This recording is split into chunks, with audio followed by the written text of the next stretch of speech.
വീട്ടിൽ നിന്ന് ഹോസ്റ്റലിലേക്ക് പോയപ്പം ഞാൻ ഒരാളെയും കൂടി ഇങ്ങനെ പൊതിഞ്ഞെടുത്തു. അമ്മ ഉണ്ടാക്കിയ സ്പെഷ്യൽ തോരനും കൂട്ടാനും എല്ലാം കൂടെ അവളുമാർക്കൂടെ കൊടുത്താലോ. ഇതിൻ്റെ അകത്ത് തോരനുണ്ട്.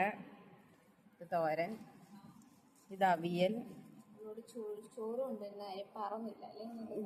ഇതാണ് ചിക്കൻ. ഇത് നോക്ക്, chicken. Lots of chicken piece. വീണ്ടും തോരൻ,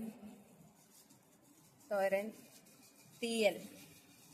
ഇത് നമ്മുടെ പരിപ്പ് ആൻഡ് ഇതിന്റെ വരുന്നത് പച്ചടി. ഇത്രയാണ് ഒരു വീട്ടിലെ പൊതിക്കകത്തുള്ളത്. ഞാൻ എന്തായാലും 3 പേർക്കുള്ള പൊതിഞ്ഞുകൊണ്ടാണ് ഇവിടുന്ന് പോയത്. അതറിയാതെ ഒരാൾ പോയി ബിരിയാണി മേടിച്ചു, ഒരാൾ മന്തിയും കഴിച്ചു. മന്തി കഴിച്ചിട്ടിരിക്കുന്ന ചക്കി പൊതിച്ചോറ് കണ്ടപ്പോൾ പിന്നെ എന്നാ അത് കഴിക്കാതിരിക്കുന്നത് എങ്ങനെയാ? ബിരിയാണി ഉണ്ടായിട്ടും ഇത് കഴിച്ച് സഹായിക്കുന്ന എന്നെ ഞാൻ 3 പേർക്കുള്ള പൊതിയാ കൊണ്ടുവന്നെ. അപ്പം എന്നെ സമ്മതിക്കണമല്ലോ. ഒരാൾ മന്തി കഴിച്ചിട്ട് കഴിക്കുന്നു, ഒരാൾ ബിരിയാണി കഴിച്ചിട്ട് കഴിക്കുന്നു. ബിരിയാണി ഇതും കൂടെ ചോറ്